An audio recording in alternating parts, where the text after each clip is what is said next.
Hello, dear Svitlana. Hello, Arnie. Nice to see you again. Nice to see you at home, although I cannot see you, obviously. But thanks for tuning in once again. You know what time it is. Svitlana's smart moves are showing up. And if you are here for the very first time, please check out the description in the YouTube video because it will lead you right to the ChessBase article of this video. And there you can see this game here, for example. Well, actually, it's not really a game. What is happening here, Svitlana? We will be continuing our episode from Chennai because that has been the last big event. And I have two more games to show. So once again, it will be from the very beginning to the very end. And will cover the opening, you'll guess some middle game moves, and then get to the end game, which is everyone's favorite part. Well, that is great. Yes, last time it was the I forgot the opening name again. Pipi Papa Kula Tula opening, and what was the other opening? Name. London. The London Sisters. So yeah, and here you were black. So what happened here? Yeah, so completely different openings this time. Great. That's the thing about my games, is that every time it's going to be a different opening. So we're covering a lot of openings by every game. Fair enough. So this was a match against Colombia, and I'm pretty sure we were the underdogs, but it ended up in a draw. Cool. And this was one of my good wins from the tournament. Thanks to you too, exactly, yes. But unfortunately, after this game, my wins did not come again. Okay. But it was a good run until here. That's fine. You got a lot of wins and very good draws too, so we will forgive you. Thank you. All right. D5. So the game started with the d4 and c4 from my opponent, and I played a more classical setup with just d5 and e6. As you know, I normally play the King's Indian, but lately I've been trying new things as well. And at first I've always thought that these like d4, d5 positions were like, they're so like, sometimes they're like so boring, and like the pawn structure just doesn't move anymore, but I've come to like them a bit more. Oh, and, the older you get, I mean, you're like, you're 18 already, so. It's time to start playing some boring openings at my age. Yes, exactly. But still, my opening will never be boring because here I played h6. What is going on? It is completely destroys the move bishop to g5. That's what I see. Exactly. So this is not a very popular move. Obviously, the normal way to play this position would be some knight f6, and then the most popular line here from white is to play takes, and bishop g5. And then this type of position is like a completely separate type of its own, and there's tons of games played in it. It's super, super popular for both sides to go into this setup, but I find this easier to play for white personally. It's very, very simple development, and I just tend to like them more from the white side, although of course both sides have their own ideas. So my idea with this h6 move was to prevent exactly that. And so you prepared that though, right? Yeah, I did. It's not actually a bad move. Like if you look it up, there's a lot of like big names that actually play it, but it's just not anyone's main, the main weapon. Okay. So yeah, compared to thousands of games in the main line, this one maybe has like 200, 300. Like it's not still that big, but I like it for that exact idea that it avoids bishop g5, and this is mostly for players who like play this all the time to like confuse them a bit and make sure that they don't get their main setup. Because if you think about it, there's nothing much that white can really do, although I did waste a move in the not waste, but played a less useful move in the opening as black. Yeah, it's not like it gives away a huge advantage. So now my opponent played with bishop to f4. Of Now course, not bad either. that's And kind this of a could little be bit of a London system version, or exactly. yeah. So for some players, I mean, this h6 is not going to work because, well, they wanted to play this anyway. So why did you even bother playing h6? But this opponent, I knew that she really liked this setup with taking and bishop g5. So that's why, to anyone who really has been disliking this position, I would recommend to take a look at h6 because it Yeah. will avoid it altogether. Well, I really hate. It's called Trompovsky attack or Levitsky attack, right? If the bishop goes to g5, it's Trompovsky is bishop g5 right away, bishop right? g5 immediately. Okay, with Yeah. you, so you cannot even be fast enough to play h6. All Yeah. right. Yeah. Yeah. Interesting. Okay. Cool. Yeah. Yeah. Nice. Nice. Nice. It's a nice life hack. But of course, it's not one of the main lines, but it can transpose into one of the main lines. So the way we continued was a very, very normal Queen's Gambit declined position. Okay. Now my opponent took on d6. Actually, no, she castled and then she took. Castled, my bishop developed, and then she took. And here I was actually considering capture with both the queen and the pawn. The pawn looks a bit funky, but it's actually not anything special because we're just going to get rid of our doubled pawn very quickly, or we're going to take it ourselves. So the doubled pawns isn't a big problem in these positions, and that's a nice idea to remember too, that sometimes you can capture with the pawn. Now my opponent took on d5, and this is kind of the first big decision for black. Which one do you think is the correct recapture? Ooh, so by the way, sorry for the airplanes in the background, but there's a strange wind in Hamburg today, so they're flying all across our building at the moment. Now, okay, how do I capture back? Well, I have 4 options. I would consider not taking back with the queen. Yeah, Good, we got good point. rid of one idea. Now, everything else, I think I would like to keep the bishop there because the longer it stays there, the longer the diagonal can become. Maybe there's more power on g2 at one point, on f3, something like this. Which leads us to the knight and to the pawn. Now, what happens if we take with the pawn or with the knight? I'm not sure which one is better. So I would probably, well, there must be some significant difference, shouldn't there? It's not that big. No? Okay, so yeah, I would take with the pawn or the knight, and I would have to calculate why. Okay. Well, yeah, that was the main question, the pawn or the knight, and I obviously considered both, and the reason why I ask is because I picked the worst one, which is taking back with the pawn. Although the difference is not huge, this is the more typical recapture, like in pretty much any Queen's Gambit, like declined such type of position that I've seen, you always take back with the pawn, because taking back with the knight sometimes leads to ideas like e4. Obviously not here because you will lose it. So here it doesn't work. Okay. But what I mean is, normally taking back with the knight is kind of ruining the pawn structure, like getting an inferior pawn structure, because white has the future idea of e4. But the thing to realize here is that white will actually not be able to play e4 like anytime soon.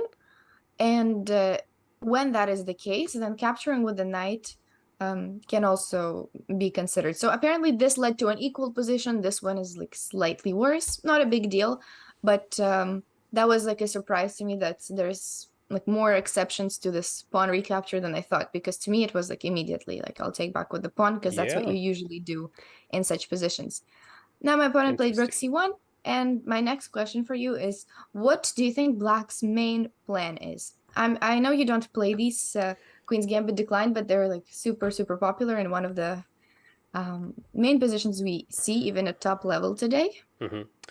Well, I can see an immediate threat, I guess, which is the knight going to b5, attacking the queen, and c7. So my idea is that white wants to push on the c file with everything they have.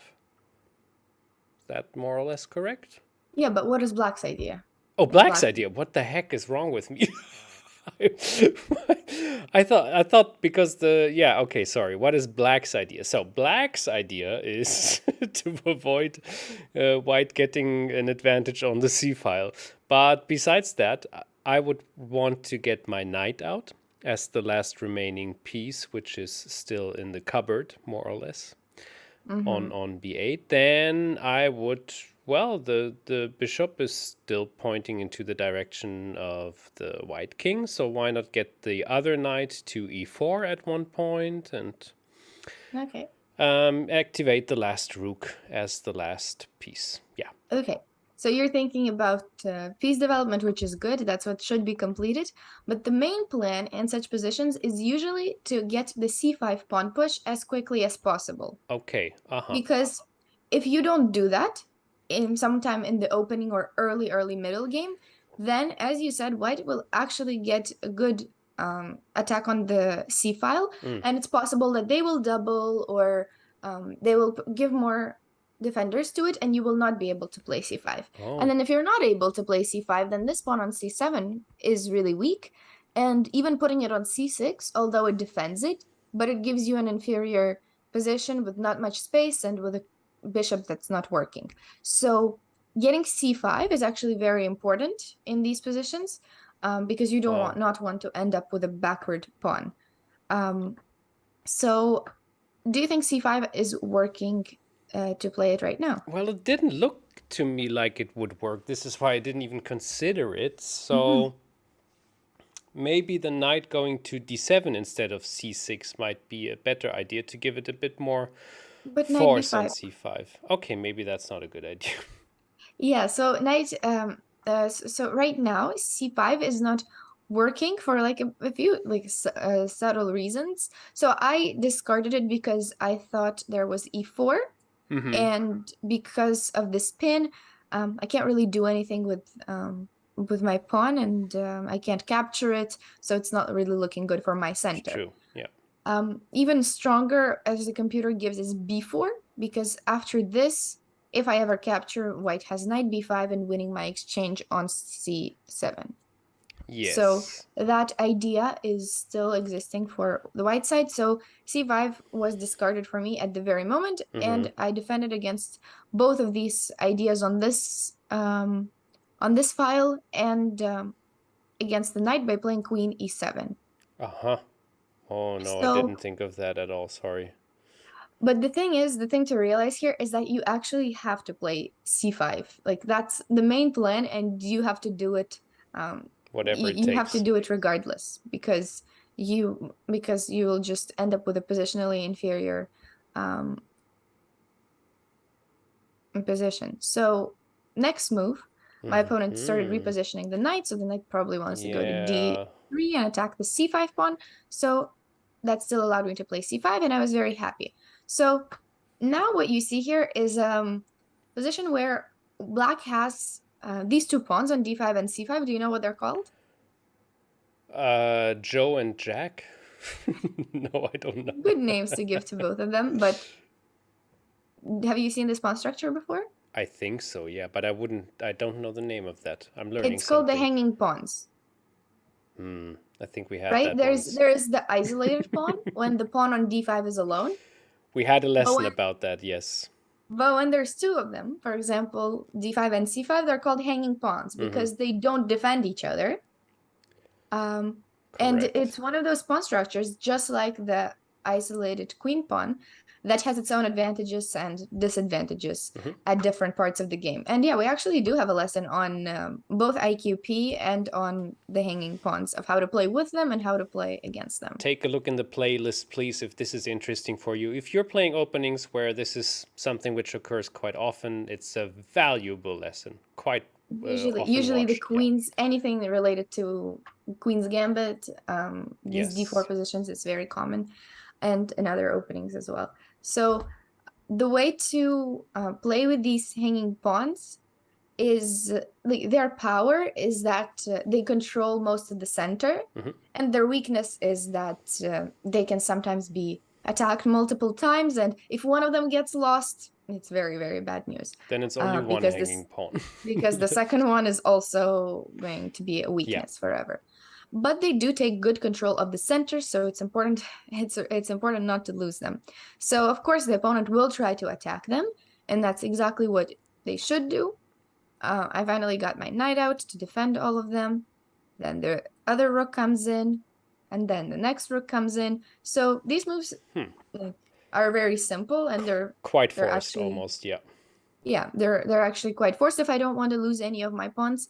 And yeah, this was probably the part of the game where I accumulated more time than my opponent, because she had to think about all the maneuvers and how maybe she was calculating how to win this pawn. But for me, the moves are very natural, and I started playing quicker, and that became important later in the game when time was more needed.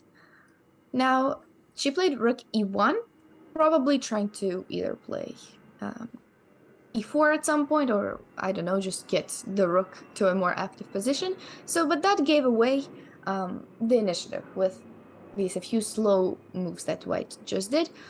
What do you think black should do? There's multiple good options, but what would be your pick? Because now everything is developed and we need to figure out kind of what to do with these pieces. We should figure out what to do with those pieces. Yeah, very, very, very good question. Very interesting question. Because these are those points in the middle game, which are the ones where you are probably thinking more than 10 minutes for a move, even 20 or something like this, because you're making a plan now. You are, it's Sure. a crucial thing. So I don't recommend thinking 20 minutes during the game at any point. I don't know. Like, unless you're calculating like a winning variation that has a lot of, like, you're checkmating the opponent in the end, 20 minutes is it's far too too much. long. I forget who said it, but somebody, I mean, actually a lot of players have said it, but usually the correct move in the position is the one that you see like right away, or like in the first 2 minutes of you looking at the position. Like, it's gonna come up somewhere in your options. So when you're getting past the point of like 15 minutes, it kind of becomes like it's too much overthinking. Okay. But there's obviously separate exceptions. But generally, in this tournament, actually, one of the things that I've changed about my play is playing quicker. Yeah. And to me, it helps a ton. Yes, this is a lesson on its own almost, because it's really Yeah. interesting, and yeah, so we have to take a look at that one point. Now, Sure, I can to teach how to play quicker. I feel like I'm not the right person because I used to be super slow. Now I'm like in this tournament, I was playing so fast that I was analyzing all of my teammates' games. Like, I had so much time to analyze them and like discuss them like after the game with my teammates, that I'm like, I don't know how I had so much time, but I realized that the faster you play, actually, the slower the opponent tends to play. Because you get to think on their time and they don't get to think on your time. All right, so let me go for an intuitive move, which is it's, I don't know. I was thinking about the knight going to e5, and or e4 is another idea. Yeah, but yeah, one of those two. Okay, so knight e5 to me does not look It's just losing good, something, right? because we're gonna lose, like, at the very least, like, we have One this pawn. pawn, right? Yeah. So that one is gonna hang. Yeah, that's not good. About knight e4, that's a bit of a like more substantial idea, because the knight does look like it belongs there. But I remember this move being problematic. I don't remember why. Maybe it's something related to, I'm pretty sure it's something related to my pawns, that I didn't want my knight to like have a chance to be captured. And when it's captured, maybe some queen, maybe actually queen b3. Now that Queen b3 looks very nasty, to be honest. Yeah. And just the pawns would have started hanging, because I'm removing one of the defenders from them and just putting it under attack. So do you want to know what I played? Yes, please. I played bishop to a6. Oh. So, but okay, now you have to explain, because That's Sure. interesting.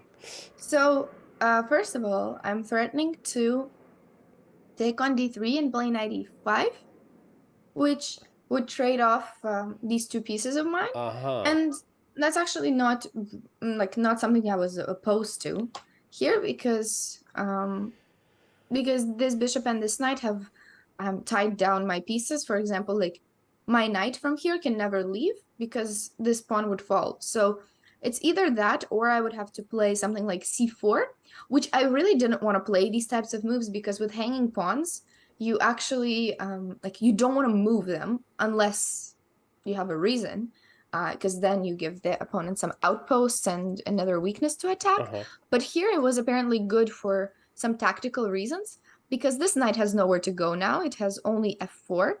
And then after I I attack the bishop. Of course, white doesn't want to give up the bishop or else it will open up mine.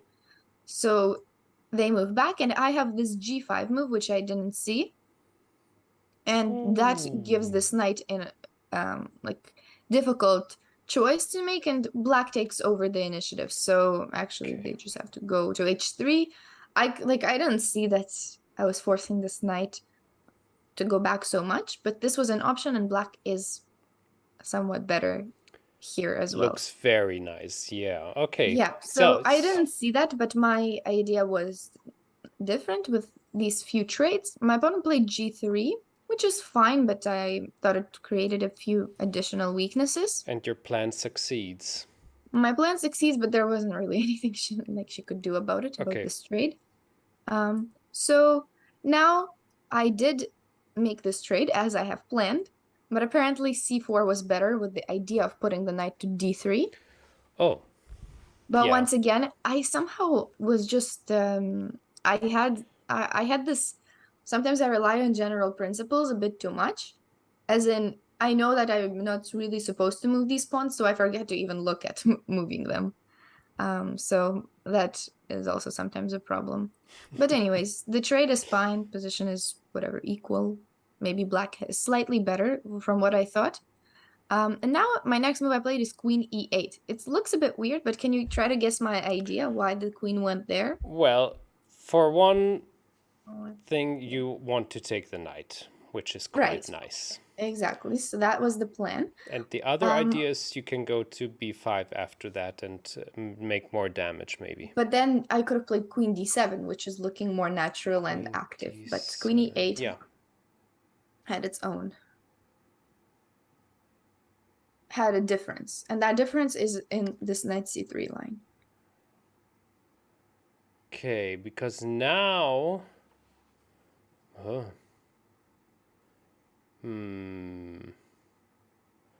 What can you do now which you wouldn't be able to do on d7? That is interesting, isn't it?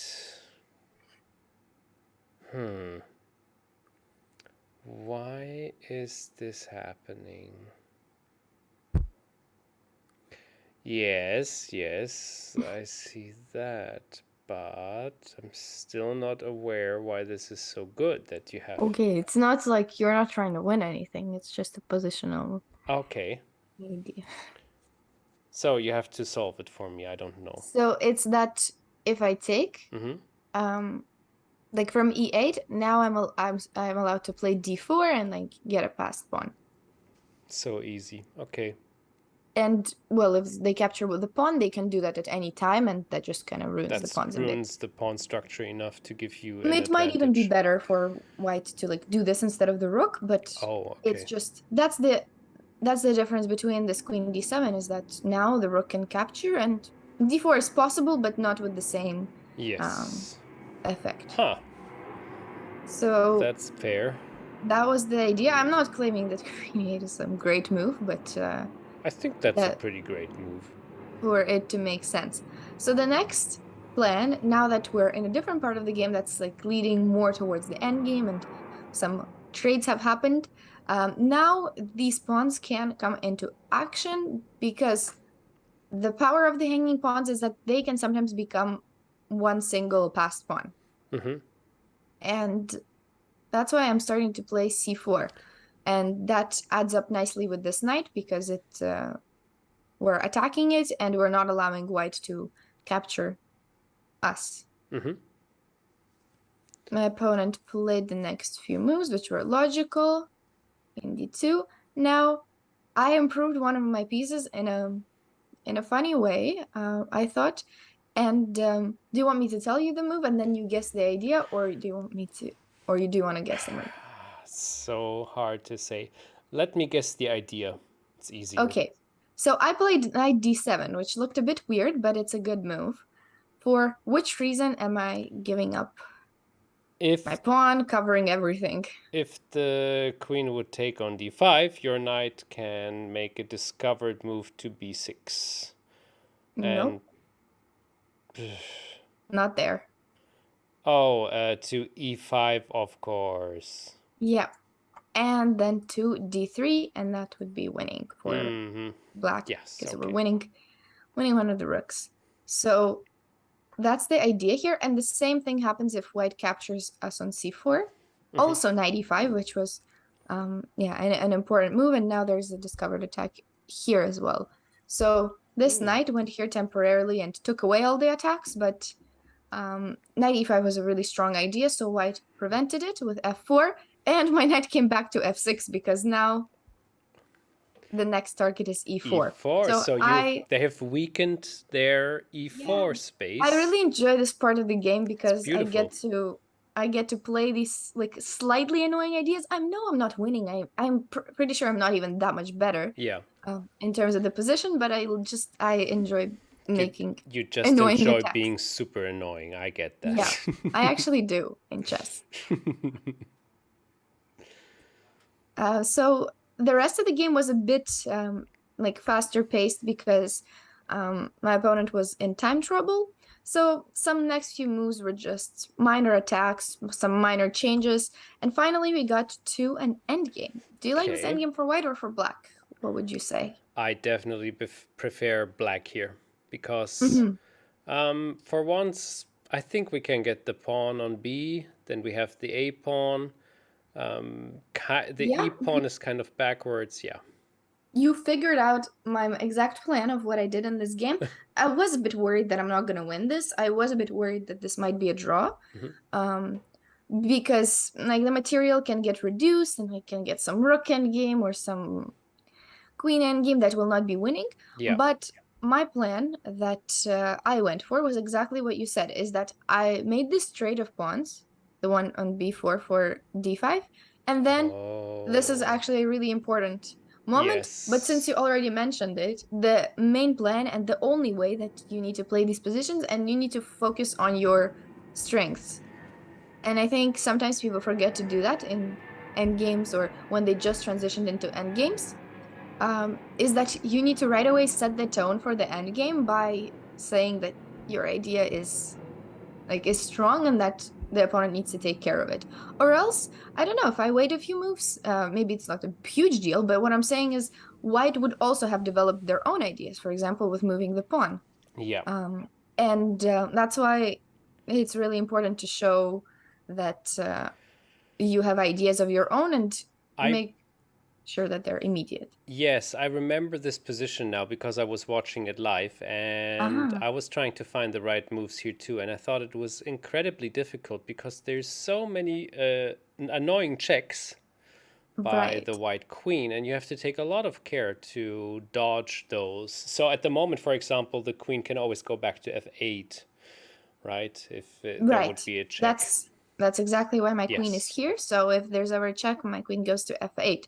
And that's totally possible. So you know white's idea as well is that white is of course not playing for a win anymore, but they do try to make these infinite checks. That's white's saving plan, and it works in some lines. So here we just made move 40, and my opponent started thinking a lot about how to defend this.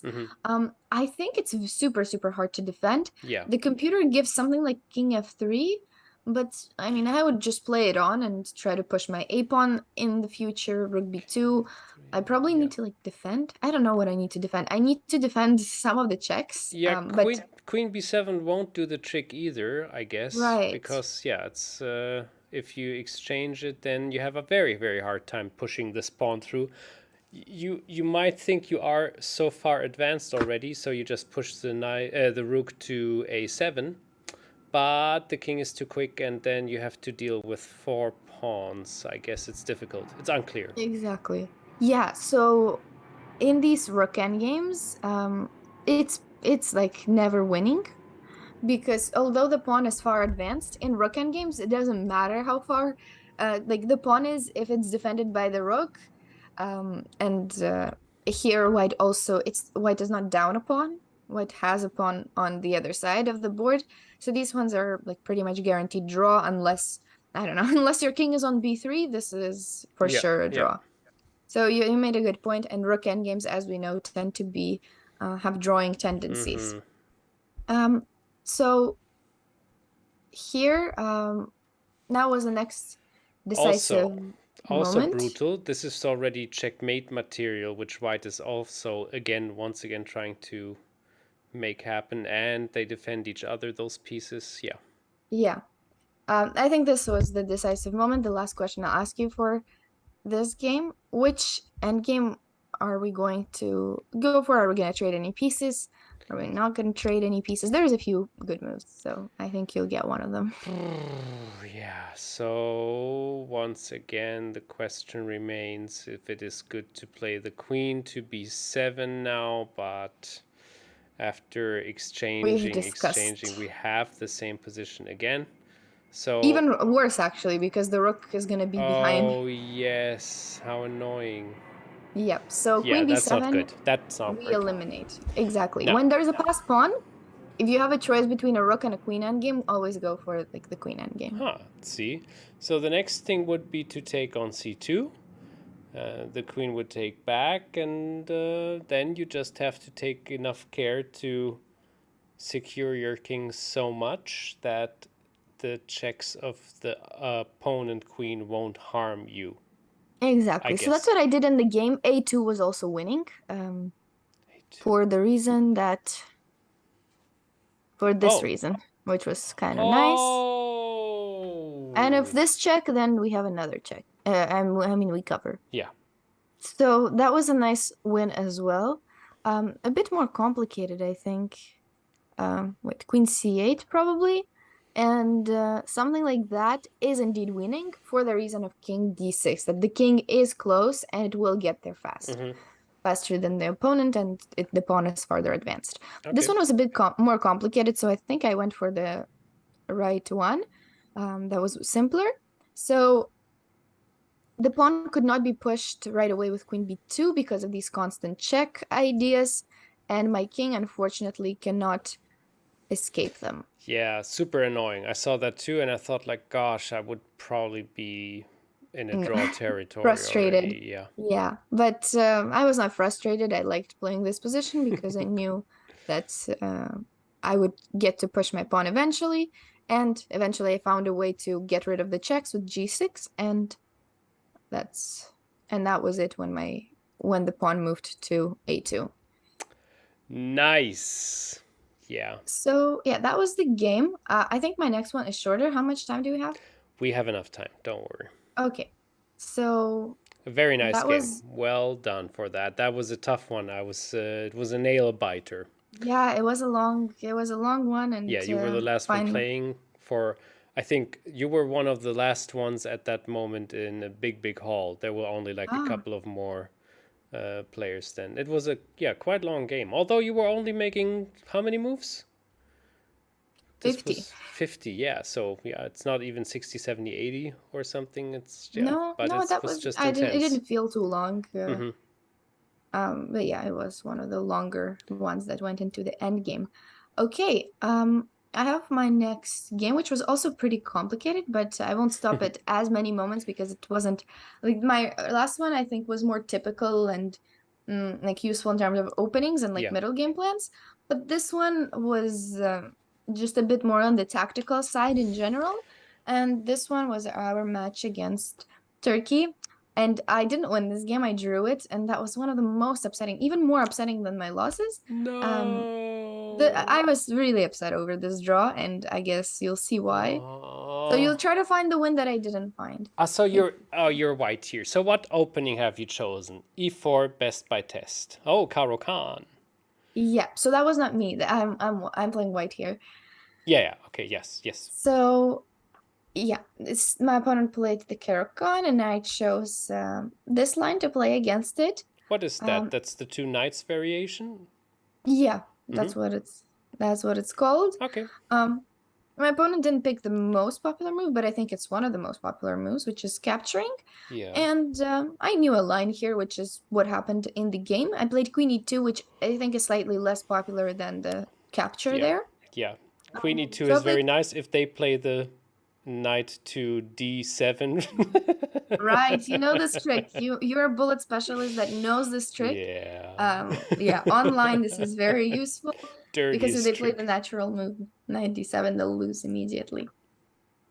But unfortunately, that didn't happen. Unfortunately, people don't do that. If that happened to me in classical, I don't know. I think that would be the biggest luck of my life. But that does not happen too often in classical chess. And now Black traded first and then played knight D7. So I played the normal move. And here I made a funny retreat of the queen to F4, which looks like an unnatural place, but that was a line that I knew that existed. The common move is queen D3. But the problem with it is that after G6, Black can have bishop F5 ideas that come with a tempo. True. Not nice. That being said, queen F4 also would get under a tempo of the knight on D5. My opponent did not end up playing it, but on that, I was prepared to play this funny-looking move, queen D2. Oh. And it looks super strange, but that was the line that I knew, and I knew that it was fine. It's completely fine because I can play C4 next. The queen is pretty safe there. It's that's just one of the ideas, and I don't mind my bishop being there for now. It's not a big deal. C4 next, and more space. So that didn't happen in the game, but so the queen stayed on F4, which ended up being, I would say, a pretty good place for it. It's funny. The queen just stays there for a while. Yeah, I mean, it looks a bit unnatural, but I was fine with it as long as the opponent can't do anything about it. Sure. So we all made normal developing moves. My knight went to E5. I really liked my position, but we can skip over some of the next few moves because they didn't have much value. They were mostly developing moves and untangling moves for Black. They traded a few pieces and now played H5. Now we're in a different phase that became more tactical and more complicated. And after H5, I played H3. What do you think my long-term idea was with this one? Well, you can also play G4, F4, F5 and attack the king. Exactly. I mean, it looks bad. It looks really bad right now, but I wanted to keep that for later. If I ever want to start an attack on the king side, it's a good preparation for it. Fair enough. And I'm also preventing any knight jumps or queen jumps to G4 in the future if I ever want to move my knight. Yeah, so once again we have this little variation that you're moving a pawn to avoid any G4, G5, B4, B5 moves. Yeah, and it's we can call it a prophylactic move, but my idea was more to actually have it's an G4 attacking, in the future. prophylactic attacking move. I like those type of moves. Interesting. Now the opponent played queen e6, attacking my pawn on a2.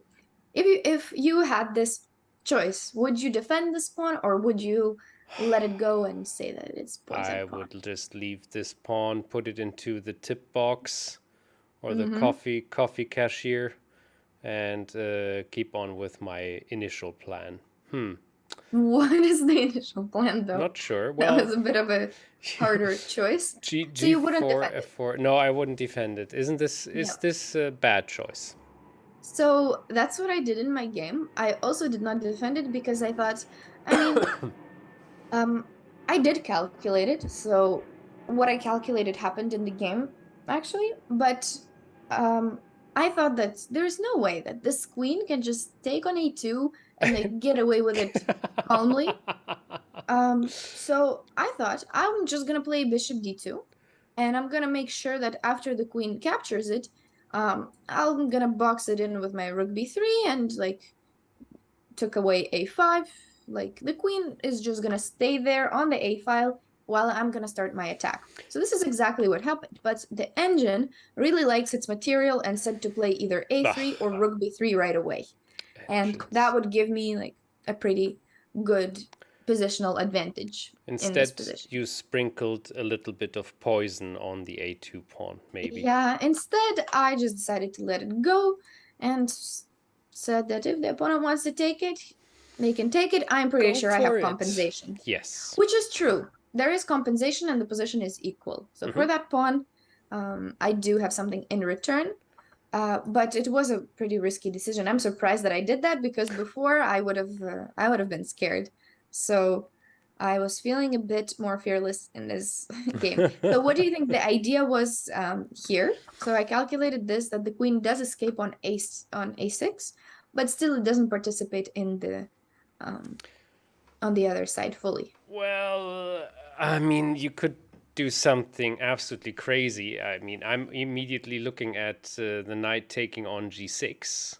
Okay. Because we already gave one pawn, so why not also give a Might knight? as well give away our whole pieces. Yes, exactly. I mean, what So harm no, can knight be done? d3. I mean, knight g6 is not a move It's yet, not a real move, no. But of but course, it's an idea later. I can show you a line where it works, actually. oh yeah, please. So I So, mean, the main idea is to get the knight maybe out of the way to attack e7 and then get the other rook to b7, which is nice. okay. So I actually played g4 here, which was my Wow. plan. It's a bit even more crazy than probably what you said. Wow. Yeah. So to get the knight out of the way, sure, would work, but now it gives away the c4 square and the opponent can attack c2, which is a bit like just hitting a bit too many of our pieces here if we lose it. Yeah, that is So that's why knight unpleasant. d3, I discarded it. Good. And the line where knight g6 can work, as c4 was one of the moves that gives equality and keeps equality. And some interesting lines here involve rook g3, knight g6 next, and then rook g6. So, I mean, I would have never played this in my game. I just don't see the point. But the computer finds this position equal for the reason that we're going to play rook e5. Now, a few precise moves like rook g3, then bishop h6, rook e5. The rook is coming to g5, and I'm pretty sure the computer gives this a draw because there's going to be a perpetual check that white goes for when this side gets opened up a bit more. So apparently it's equal, so it was an idea, this knight g6, but I would have never went for that. It looks a bit too risky. But I mean, I still played a risky move, such as g4. Yeah, the opponent plays rook d8. That's brave. Let's say it like that. Yeah, either brave or stupid. I was not sure during the game, but it did end up being one of the best things to do here. So we've been talking about this e7 pawn a lot. So this was my chance to finally get revenge on my opponent for taking my pawn. So I took on h5, which either ruins the opponent's pawn structure, which they absolutely cannot do, because then my rook will also join. So they need to take with the knight, and then I take the pawn on e7. Boom! It's yours. So it looks risky with my king being like that. Yes. But I calculated that everything is fine and that this whole thing happened because the queen is on a6, and it will take her like thousands of moves to actually get to the other side, right? Yeah. The opponent took my pawn back, so I'm still down a pawn technically after all of this. But the point is that I will attack the rook and win it again on b7. So somehow we ended up with equal material. And here I played these few moves, and then there was this repetition from my opponent. Would you take the draw? Well, no. Queen b7 and just repeat, because black has no choice. Yeah, no, I wouldn't. I would probably keep on attacking somehow. I don't know how yet, but yeah, that's what I picked. That's what I chose to do. I didn't want really a draw because I thought I was on the offensive. Although it was risky. Like the position was not Yes, anything the king is special. very open, and that, of course, yeah. So I understand everybody who would take the draw. Let's say it like Yeah, that. that adds to the danger. There's some knight f4 ideas, and Hmm. there's a real possibility to get checkmated once the queen is actually close. Yeah. So that's why I knew I had to play fast moves, and that's what happened here. My opponent made a mistake with rook e8. They were supposed to play rook d2 with a bit more aggressive Yeah, unpleasant. opponent. Now I would take the draw. Now I take it back. No, but it's not. It would not have been possible. So there was an even better thing than what I played. There was this possibility with attack on Ooh, yeah. f7, but I mean, I was scared. I was scared for my king. I I was scared understand. I for understand. so I played something a bit more secure, which involved a queen trade. Yeah, that might be a good. Might have been a good And idea. I'm now up a pawn, actually. Yeah. Yeah. So I did end up being up a pawn after everything that happened because I took on b7 and then on c6. That's why I got the extra pawn. Hmm. So now after knight f6, I found a way to go into a rook endgame. It was a funny way to trade the knights. Can you find it? Okay. Well, if you ask me like this, then how to do this best? Oh, yes, it's a check on h4. Mm-hmm. King goes to g7, then it's a check on f5 with the knight, and then we give a check on g3. It's funny because I had a show with Lawrence Trent earlier, Trent's Tactics, and we had almost the exact motive, and he was showing a Twitter post with this exact motive again. Now, unfortunately, the stupid pawn is still there on f5, so Yeah. So it's a very nice tactical idea. yeah. And it is a good motive to know. Here it doesn't win anything. It just trades the knights because I gave away my knight and I'm winning it back like this. Yeah. Which I was fine with because I liked this rook endgame. It seemed like a very good choice for me. Actually, I want you to evaluate it. What do you think about this rook endgame? Is it more on the equal side or is it more on the like white can win this side? Well, to be honest, I think it might be an equal. I did not think so in my game. I thought that from now on, I'm just gonna finish it off with my advantage because, Yeah. I mean, honestly, I wasn't sure that it was winning, but I thought that it was practically very, very good chances because Yes. I will have a passed pawn, and there's also this weak one on f4. It looks Which, almost as if you have 2 pawns more. Yeah, it's true like yeah, that. which Yeah. could be important. And yeah, there was actually, of course, better ways to play it than I played. But their king is so active. This is annoying. Exactly. It is annoying because it's coming to g5 and like it's kind of ruining my coordination of pieces. Yeah. Try to find, there was one like clearly winning move here apparently for white. Oh. Can you try to find it? I thought it was hard. It's not obvious, like it's not an obvious like winning move, but it becomes important, which I'll explain. Okay, so What would you play? Just don't think about the winning part. Just what would you play? Rook d3, h That's to exactly d3. what I did. That's exactly what I did. I think it's like natural to play it, but the winning move was king g2. So the reason for that, like the difference is so huge. I was surprised. It's like +5 for king g2 and like +1.5 for rook d3. Whoa. So it's not as big as I thought. I mean, what can this king move change? But actually, it changes a lot. It changes the fact that in any other move, the king will attack this pawn and I will play f3. Yeah. Totally fine position. This is what happened in the game. Still good winning chances for white. But the difference with king g2 is that now I was not forced to play f3. So if I get my rook trade later, I actually can get my king on f3 instead of my pawn, which makes a big difference with me winning this pawn in the future. Oh, I see. So f3 is kind of like it's very hard to understand because after king g5, the plan here with king g2 is to play this, and that the pawn is untouchable because of this, and f3 Oh mate. my goodness. That would have been so nice. Would have been very nice to actually finish it like that, but of course. That Um, is I mean, and black doesn't have to. once again it shows how important the king is in an endgame. Exactly. Crazy. So this king g2 adds these ideas, and if f5, which is more natural and also one of black's plans, then the point is that the king is already activated, so it will go to f3 soon, but first we give this check and double the rooks like that. Yeah, otherwise we lose a rook.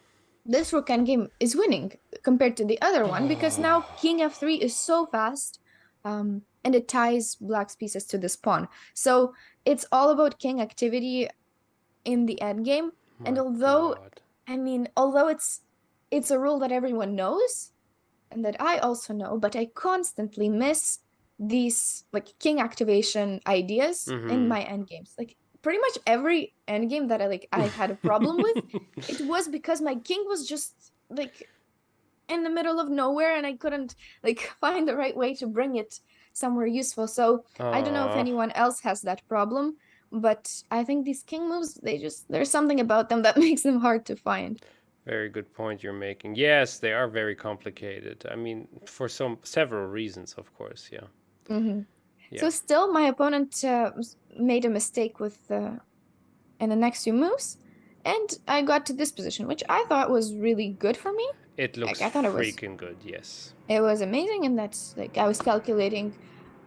I was calculating a lot of maneuvers already. What do you think the winning plan is? Now tell me what I didn't find in the game. Rook behind the c pawn and then b4. But of course, a5 destroys everything. So we have to go to d7 with the rook, I guess, right?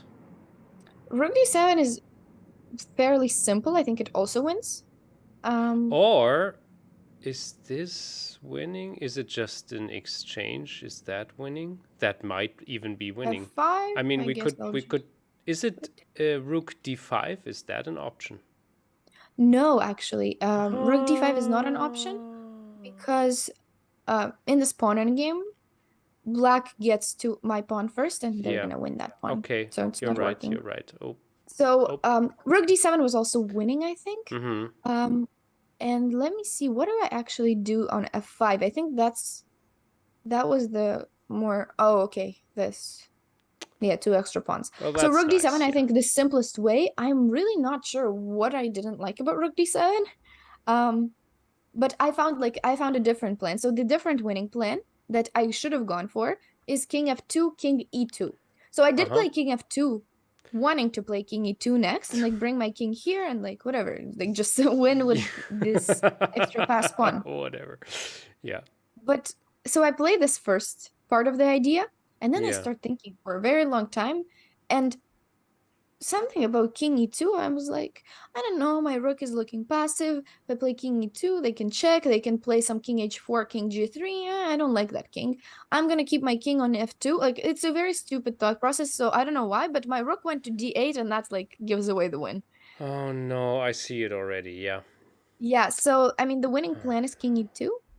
And now, if black plays a4, then we're going to take and have our rook behind the pawn, which makes the entire difference here. Yeah. So that was like the really instructive moment, because rook behind the pawn in rook endgames is just always, always better.